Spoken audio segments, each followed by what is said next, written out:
आदित्य, फिलहाल मशरक ये वो प्रखंड जहां आप अभी मौजूद भी हैं और सबसे ज्यादा प्रभावित प्रखंड है ये।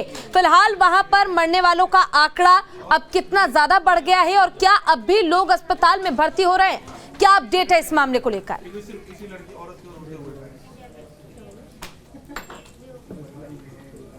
देखिए पूजा, अभी तक छपरा में 39 लोगों की मौत हुई है, जिसमें जहां पे मैं अभी खड़ा हूं मशरक पंचायत का सबसे बड़ा पंचायत है। इस पंचायत में अभी तक जो स्थानीय लोग बता रहे हैं तकरीबन 1 दर्जन से ज़्यादा लोगों की मौत हो चुकी है और पूरे गांव में मातम का सन्नाटा। मैं अभी जिस घर में मौजूद हूं ये अनिल ठाकुर का घर है। यहाँ पर ये सैलून चलाते थे और मंगलवार की शाम कहा जाता है कि शराब पी करके आए थे और उसके बाद अचानक उनकी तबीयत बहुत ख़राब हो गई। आनंद फानंद में उनको अस्पताल ले जाने की कोशिश की गई, प्राथमिक इलाज भी करवाया गया, लेकिन वो बचे नहीं।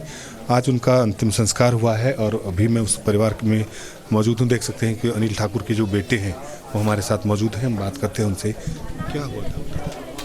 वो सोमवार को 2 दारू पी के आए थे तो बोलते थे उल्टी करने लगे हो, तो हम लोग बोले जैसे तो दवा मंगा के दिए थे तो उल्टी बंद हो गए। तो उसके बाद बोलते थे हाथ में दर्द हुए, तो हम लोग बोला कि ऐसा ठीक नहीं हुआ। तो डॉक्टर बोला कि दिखाए थे यहीं पे, वहाँ पे डॉक्टर आए थे तो बोलते थे ध्यान में ठंडी लगा बंद हो गए। फिर बोलते थे कि वो थोड़ा ध्यान में बेचैनी टाइप होने लगा, आँख जो है तो भीतर जाने लगा। तो हम लोग बोला 2 बजे क्या करेंगे अभी। तो सुबह शाम को डॉक्टर बुलाए थे तो बोले कि सुबह में ले जाएंगे कहीं आप। तो 2 बजे के बाद से हम लोग बोले जाके सो जाइए। हम बोला ठीक है। तो 2 बजे के बाद सोए तो उसके बाद से नहीं बचे। सुबह देखे तो शराब की बिक्री होती है इधर? बिक्री होती है साहब। देखिए पूजा, घर में मातम का सन्नाटा है। पूरे एक बूढ़ी बैठी हुई है, उनकी माँ है। आप कौन लगेंगे उनके? अनिल ठाकुर के? वो हमारा भतीजा था, भाई का लड़का था।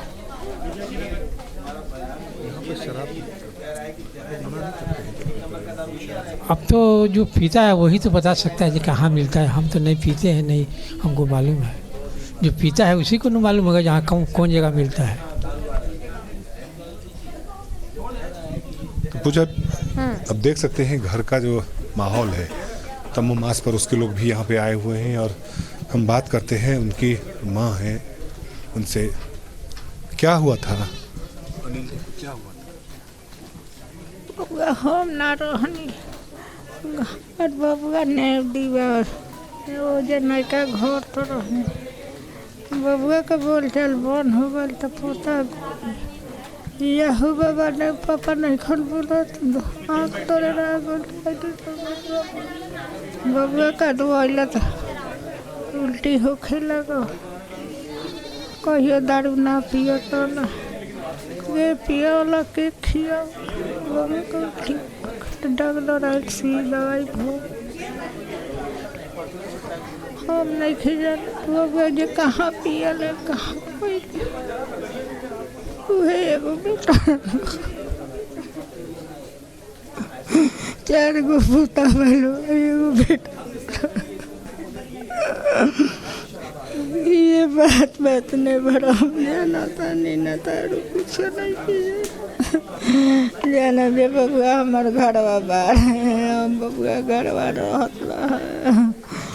बबुआ दुकान को ले रहा है नहरवा पर सैलून के वही जहाजमत बनावत रहा है। रोज संझवा के चल ये बाकी बबुआ उस दिन बेहोश घर में एक ही कमाने वाले थे? हाँ। आपके घर में एक ही कमाने वाले थे? वे बतिया बाटे के का कोई देखिए पूजा, एक ही कमाने वाले थे।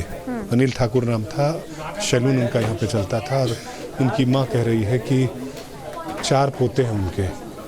भरा पूरा परिवार अब किसके भरोसे चलेगा, क्योंकि एक ही कमाने वाले थे अनिल ठाकुर। और मंगलवार की शाम को उन्होंने शराब पी, अचानक घर आए और उनकी तबीयत बिगड़ गई। परिजन हॉस्पिटल भी ले गए थे लेकिन वो बच नहीं पाए। भी आज उनका अंतिम संस्कार हुआ है। कुछ और उनके पड़ोसी, उनसे बात करते हैं। बिहार में शराबबंदी है लेकिन आपके पंचायत में इतनी 15 लोगों की मौत हुई है। आप लोग गांव के लोग बता रहे हैं कि 1 दर्जन से ज़्यादा इस पंचायत में मौत हुई है। आखिर दोषी कौन है? दोषी यहाँ का सब प्रशासन है। वही बेचवा रहा है तब ना यहाँ बेच रहा है लोग, वो नहीं बेचवाता तो नहीं बेचता लोग, सब प्रशासन का गलती है। मेरा तो मतलब से यही लग रहा है प्रशासन का वजह से है। जब प्रशासन नहीं चाहता तो ये लोग दारू नहीं बेचता तो पब्लिक नहीं पीता। जब पूरा बंद है तो पूरा बंदे रहना चाहिए था, तो फिर बेच का है आ रहा है। जब वहाँ से हम लोग छोड़ रहा है लोग तब ना यहाँ आ रहा है, यही बात है। जो देख सकते हैं लोगों में आक्रोश है, लोग प्रशासन को दोषी मान रहे हैं कि प्रशासन की मिली भगत से शराब की बिक्री होती है, और यदि प्रशासन सख्त होता तो इस तरीके की घटना न होती। जी पूजा। बिल्कुल आदित्य, देखे लेकिन ऐसे में एक बड़ा सवाल ये भी है कि लगातार हर एक व्यक्ति ये कह रहा है कि शराब की तस्करी लगातार होती है, लगातार शराब का सेवन किया जाता है, लेकिन शराब की तस्करी करता कौन है, कहाँ किया जाता है, इसकी जानकारी कोई भी नहीं दे रहा है। क्या प्रशासन का खौफ है या फिर तस्करों का कोई खौफ है लोगों के बीच, इसलिए वो ये नहीं बता रहे हैं कि कौन है तस्कर और कहाँ पर शराब की तस्करी की जा रही है। यहाँ तक कि जिन पीड़ित परिवार से भी पूछा गया उनका भी ये कहना है कि उन्हें पता ही नहीं है कि उनके पिता या उनके घर में जिनकी भी मौत हुई है वो शराब कहाँ पीने जाते थे, क्योंकि ऐसा तो संभव नहीं है कि इस बात की जानकारी ना हो परिजनों को। देखिए पूजा, प्रशासन जी बिल्कुल पूजा, प्रशासन की मिली भगत से, लोगों का कहना है कि प्रशासन की मिली भगत से शराब की बिक्री होती है। स्थानीय लोग भी जानते हैं कि कौन शराब की तस्करी करता है, कौन यहाँ पर ला करके शराब बेचता है, क्योंकि उनकी पहुंच ऊपर तक है। प्रशासन के तमाम अधिकारी को अपनी जेब में रखे रहते हैं, इसीलिए डर से ये लोग न किसी तस्कर का नाम लेना चाहते हैं, न ही प्रशासन से उलझना चाहते हैं। लेकिन हकीकत यही है कि प्रशासन और तस्करों की मिली भगत से ऐसे ही बिहार में जहरीली शराब पीने से बराबर मौतें सामने आती हैं। और हर कोई जानता है कि बिहार में शराबबंदी है, लेकिन ये भी हकीकत है कि बिहार का कोई भी ऐसा गाँव नहीं है जहाँ पर ईजी शराब उपलब्ध नहीं है, चाहे देशी हो या विदेशी शराब हो, हर जगह शराब उपलब्ध है। और प्रशासन की मिली भगत के बिना ये संभव नहीं है। हम कुछ और लोगों से बात करते हैं। प्रशासन दावा कर रही है कि लोगों की गिरफ्तारी हुई है। ना, कल से प्रशासन टाइट है। एक जगह आज दिखा दीजिए कि कोई पीकर रोड पर ढिमला रहा है, चाहे कहीं दारू बेचने वाला दिखाई दे रहा है। अगर प्रशासन इस तरह चुस्त दुरुस्त रहता, हाँ, जो कल से एक्शन में आया है, शायद ऐसा होता तो ये 30-40 मौतें जो बताया जा रहा है ये नहीं होता। आज भी लोग हॉस्पिटल जा रहे हैं। सोमवार को जो पिए हैं वो कल तक समाप्त है, और उसके बाद मंगलवार को जो पिए हैं तो कल से वो डॉक्टर के देखरेख में है, तो कुछ ज़्यादा देर तक जिएंगे। ये एक्शन डाला है 24 घंटे के बाद, 12 घंटे के बाद ही एक्शन में आया है। ये ऐसा जहरीला शराब है कि 12 घंटे तक तो किसी को समझ में नहीं आया। घर के लोग भी इस मैंने में रह गए कि हाँ पीता है, आता है 2-4 घंटे नौटंकी करेगा, सो जाएगा, बहाना किया। इसमें इतनी मौत हुई है। कल से जो हॉस्पिटल जा रहे हैं, हाँ कल वाला, तो वो कुछ ज़्यादा देर, अभी 3 लोग यहाँ से गए हैं, यहीं से बगल एक डोम लोगों का टोला है, वहाँ से एक लड़का गया है। बाजार पर 2 लोग गए हैं, संतर नाम का एक लड़का, एक लालदीप का भाई, अभी हॉस्पिटल गया है। अब देखिए वो बचता है कि। लेकिन इस शराब का जो ये है, इसमें नहीं लगता है कि जिसको इफेक्ट कर गया वो किसी तरह बचने वाला है। एक चीज़ और पूछना चाहेंगे, लोग स्थानीय लोगों को पता है कि कौन बेचते हैं, लेकिन इनकी पहुंच इतनी ऊंची। स्थानीय लोगों की बात छोड़ दीजिए, प्रशासन को ही सारा पता है।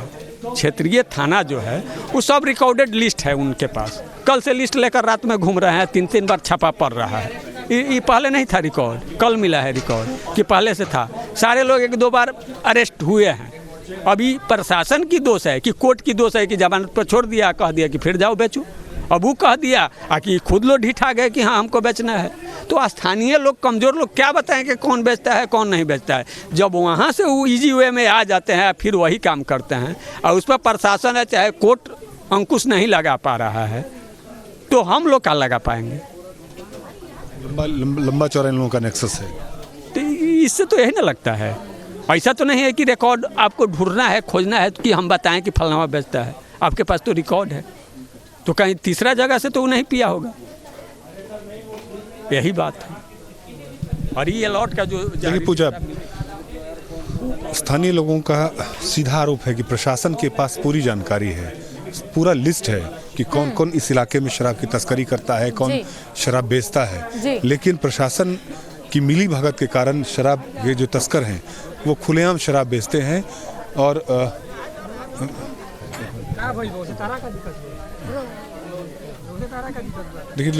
देखिए पूजा, बहुत जो दृश्य है वो बयां नहीं किया जा बेहद सकता है, दर्दनाक है, बिल्कुल। क्योंकि छोटे छोटे बच्चे हैं जो बिल्कुल। मृतक अनिल ठाकुर हैं, बिल्कुल। उनके छोटे छोटे बच्चे हैं, उनके परिजन अभी आए हैं।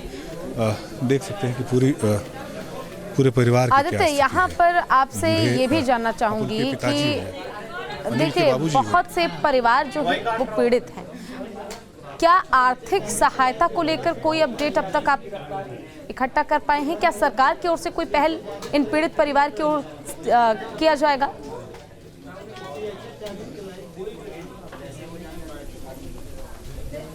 देखिए पूजा, प्रशासन के सामने सबसे बड़ी चुनौती है कि जो बीमार हैं, जो जहरीली शराब पीने से बीमार हुए हैं, उनका इलाज करवाया जाए। अभी तक सरकार की तरफ से जो मृतक हैं उनको क्या मुआवजा मिलेगा या कुछ जो क्या सरकार की तरफ से सहायता मिलेगी उसकी घोषणा नहीं हुई है। लेकिन ये विवेक मुख्यमंत्री पर है और मुख्यमंत्री राहत कोष से जो मृतक परिजन हैं उनको कितना मुआवजा मिलता है वो तो बात की बात है। लेकिन जो आपदा प्रबंधन विभाग का नियम है उसके अनुसार, क्योंकि बिहार में शराबबंदी है और शराब पर प्रतिबंध है, तो शराब सेवन से मरने वालों को सरकार किस नियम के आधार पर मुआवजा देती है वो सरकार तय करेगी।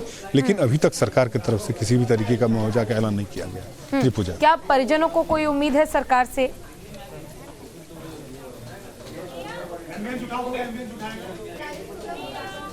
जब बात करते हैं हम, हाँ। कुछ लोग हैं यहाँ पर, उनसे बात करते हैं।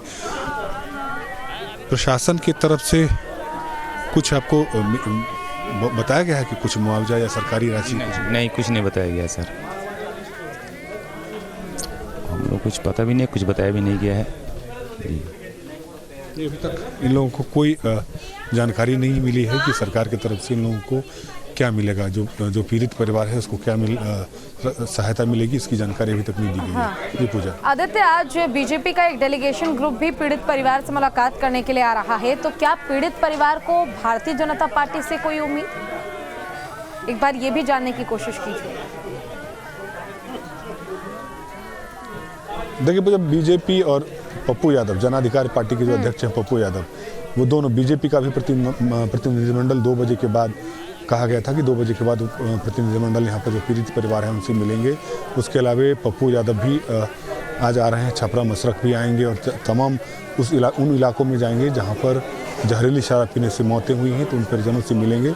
अभी तक बीजेपी का प्रतिनिधिमंडल पहुँचा नहीं है, लेकिन उम्मीद है कि दोपहर के बाद 2 बजे के बाद उनका जो प्रतिनिधिमंडल है यहाँ पर पहुँचेंगे और तमाम जो पीड़ित परिवार हैं उन परिवारों से मिलेंगे। साथ ही डीएम और एसपी से भी मिलने की संभावना है, क्योंकि अभी तक प्रशासन पर जो आरोप लगाया जा रहा है स्थानीय लोगों के हिसाब से कि जितनी मौतें हुई हैं उतनी मौतें प्रशासन के द्वारा बताया नहीं गया है।